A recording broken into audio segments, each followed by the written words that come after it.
कहा ननु कश्चिदेवांशो अत्र दुष्टो न पुनः सर्वोपीति चेत तर्हि यत्रांशे दोषः सो काव्यत्व प्रयोजकः जतध्वनि स उत्तम काव्यत्व प्रयोजक इति अंशाभ्याम उभयत आकृष्यमाणम इदं काव्यम अकाव्यम किमपि न स्यात्। कहा कि ननु कश्चिदेवांशो अत्र दुष्टो न पुनः सर्वोपीति चेत।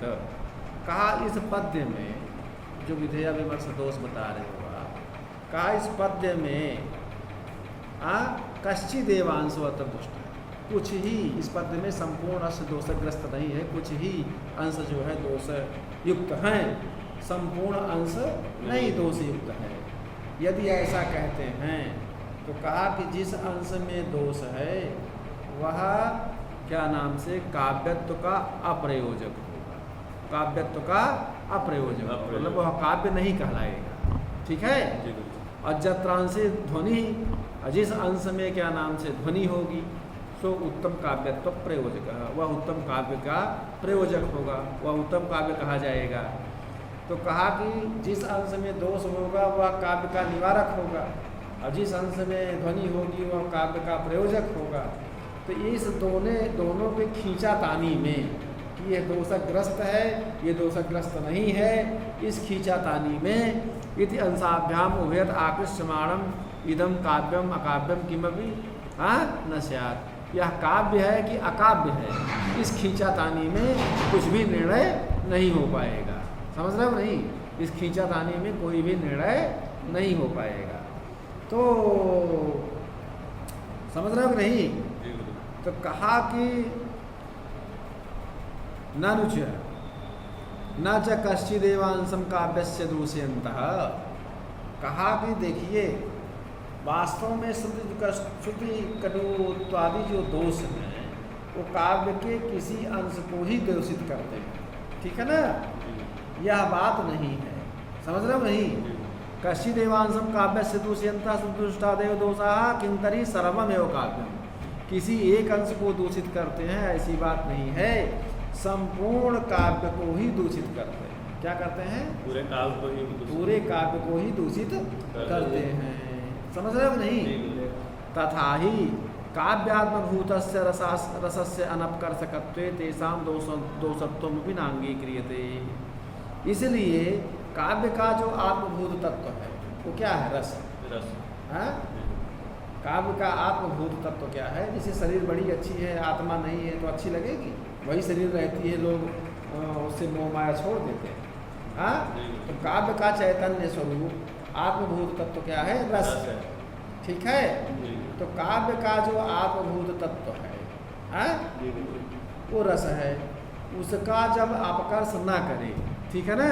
रसस्य अनपकर्षकत्वे, रस का यदि अपकर्षक ना करे, अपकर्ष ना करे तो उन श्रुति कटुत्व आदि जो दोष हैं वो दोष के रूप में नहीं, उसको हम दोष नहीं मानते हैं।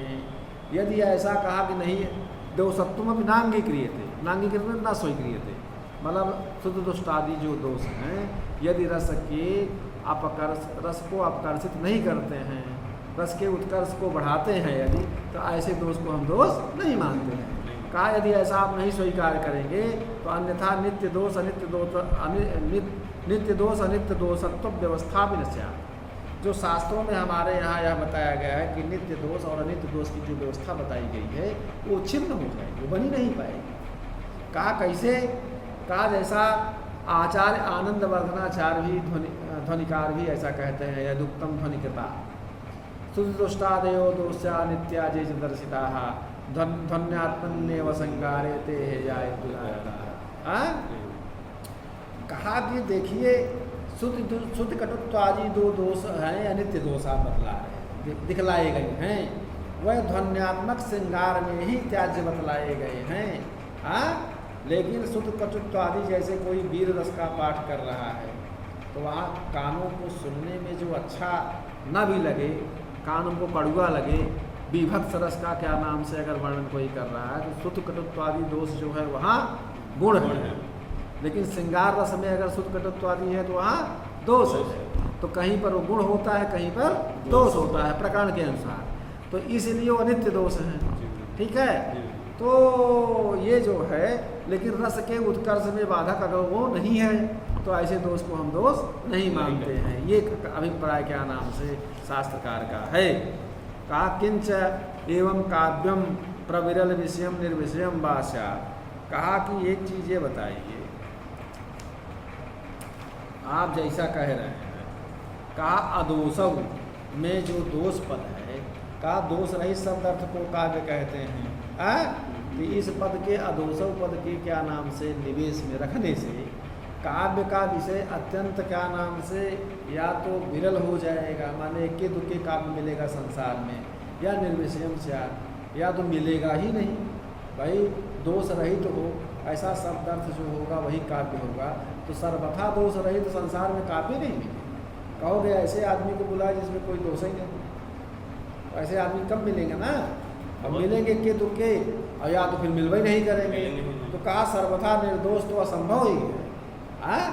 सर्वथा क्या नाम से निर्दोष, तो सर्वथा निर्दोष से एकांतम असंभवाद, सर्वथा निर्दोष का मिलना जो है असंभव ही है। समझ गए कि नहीं? सर्वथा निर्दोष का मिलना तो असंभव है।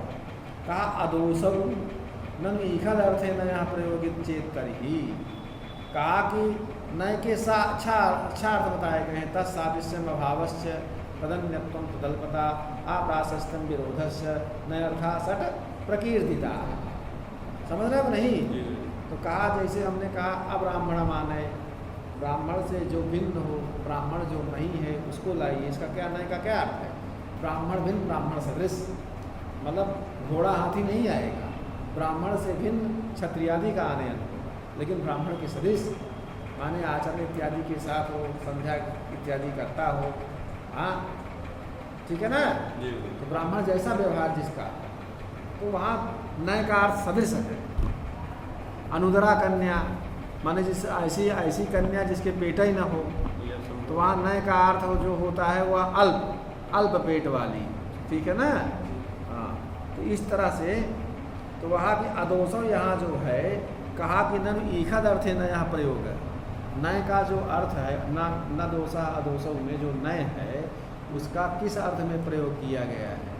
तो कहा नय का यदि अर्थ ईखत माने थोड़े अल्प अर्थ में मानेंगे, तो कहा कि अल्प दोष वाले शब्द अर्थ को काव्य कहेंगे। अगर ऐसा कहेंगे तो ऐसा कहेंगे तो क्या नाम से तभी होगा? तो ईखत दोषो शब्दार्थों काव्य मित्युक्ति निर्दोषो काव्य तुम स्यात्। तो जो निर्दोष होंगे वो काव्य नहीं हो पाएंगे। है समझ रहे हो नहीं? जो निर्दोष होंगे वो काव्य नहीं हो पाएंगे। कहा सत्संभव ईखत दोषो चेत। ठीक है?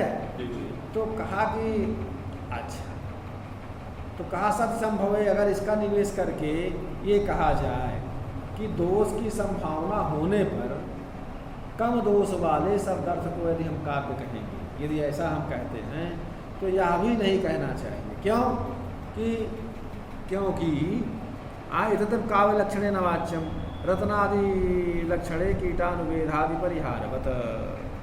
रत्न आदि के लक्षण में जैसे कीटानुवेद आदि के द्वारा परिहार नहीं किया जा सकता। जैसे कोई रत्न रखा गया है, रत्न हीरा जवाहर चांदी, उसको किसी कीले ने थोड़ा सा खा लिया है, तो क्या उसका रत्नत्व नष्ट हो जाएगा? उसकी उपयोगिता कम ज़्यादा हो सकती है, लेकिन रत्नत्व नष्ट नहीं हो जाता है। उसी तरह से यहाँ पर कीटानुवेदादयो रत्नस्य रत्नत्वं व्याहन्तु नीशाः किंतु उपादेयता तारतम्यमेव। तो रत्न के लक्षण में जैसे कीटाणुवेद के द्वारा खाया गया परिहार नहीं किया जा सकता है, रत्न को नहीं मिटाया जा सकता, उसी तरह काव्य के लक्षण में भी दोष का परिहार नहीं किया जा सकता है। जैसे कीड़े से दष्टत्व आदि दोष जैसे रत्न आदि के रत्नत्व को नहीं हटा सकते, उसी तरह से बल्कि महत्व के निकर्ष और उत्कर्ष को कम कर सकते हैं। उसी तरह से शुद्ध दुष्ट आदि जो दोष हैं वह काव्य के काव्यत्व को नहीं हटा सकते, बल्कि काव्य के निकर्ष और प्रकर्ष को ही कर सकते हैं। शुद्ध दुष्ट आदि जो दोष हैं ये काव्यत्व को हटा नहीं सकते हैं, केवल उत्कर्ष की न्यूनता को कम कर सकते हैं, न्यून कर सकते हैं। ठीक है ना? हाँ, तो वही कि कर तदव तत्र श्रुत दोषादय काव्य से उत्तम ही कीटानुविध रत्नादि साधारण काव्यता दुष्टेश्वर मताजत्र साधन गुमा स्फुट। तो कहने का मतलब कीड़ों से दूषित, कीड़ों के द्वारा जो खाया गया रत्न है, रत्न आदि के समान दोष युक्त जो शब्द और अर्थ है, जहाँ पर रस आदि की स्पष्ट रूप से प्रतीति होती है। क्या हुआ है? प्रतीति। दुष्टेषु पदाजत्र रसाद्यनुगमा स्फुटा, स्फुटा माने स्पष्ट रूपेण, जत्र अनुगमा माने प्रतीति हो रही हो, रस की जहाँ पर स्पष्ट रूप से प्रतीति होती हो, ऐसे श्रुत दुष्टादि दोष होने पर भी काव्य के काव्यत्व को नहीं हटा सकते हैं। रसादि में कोई बाधा ना आती। श्रुत दुष्टादि दोष होते हैं, नित्य दोष, कहीं गुण है कहीं दोष है, तो वो दोष नहीं होता है। समझ रहे हो कि नहीं? तो इसीलिए वहाँ काव्यत्व, वहाँ उसको ऐसे शब्द अर्थ को काव्य माना जा सकता है।